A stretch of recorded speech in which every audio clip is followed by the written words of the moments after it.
गांव का नाम था सुरम्या, जहाँ की हरियाली और फूलों की खुशबू में एक अलग ही जादू था।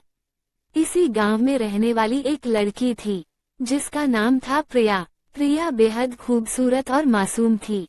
उसकी आंखों में सपने थे और दिल में प्यार की चाह। वो हमेशा अपने छोटे से बगीचे में बैठकर फूलों की खुशबू में खोई रहती थी। एक दिन गांव में एक नया लड़का आया, जिसका नाम था आर्यन। वो शहर से आया था और अपने दादाजी के पास छुट्टियां बिताने आया था। आर्यन की आंखें गहरी और उसकी मुस्कान में एक अनोखी चमक थी। जब उसने प्रिया को पहली बार देखा, तो उसे लगा जैसे समय थम गया हो। प्रिया भी आर्यन को देखकर अपनी धड़कनों को काबू नहीं कर पाई। आर्यन ने धीरे धीरे प्रिया से दोस्ती करने की कोशिश की।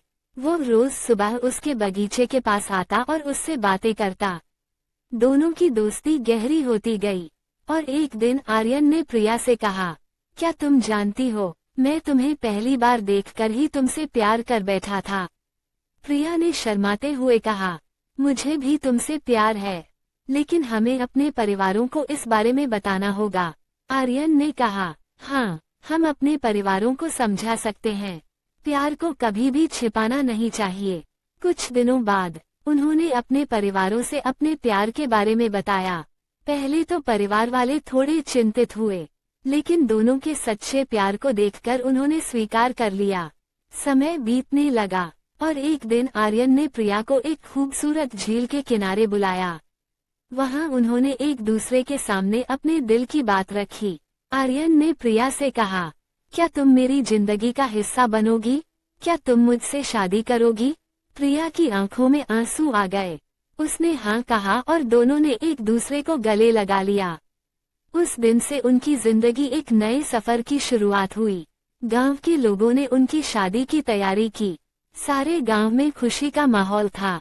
जब शादी का दिन आया, तो प्रिया ने लाल जोड़ा पहना और आर्यन ने क्रीम रंग की शेरवानी। दोनों एक दूसरे को देखकर मुस्कुराए। शादी के बाद प्रिया और आर्यन ने अपने प्यार और विश्वास के साथ एक नया जीवन शुरू किया। उन्होंने अपने सपनों को साकार करने के लिए एक दूसरे का साथ दिया। उनकी कहानी सिर्फ प्यार की नहीं थी, बल्कि यह विश्वास, संघर्ष और एक दूसरे की समझ की भी थी। वे हमेशा एक दूसरे के साथ रहे, और उनकी जिंदगी में प्यार की मिठास बनी रही।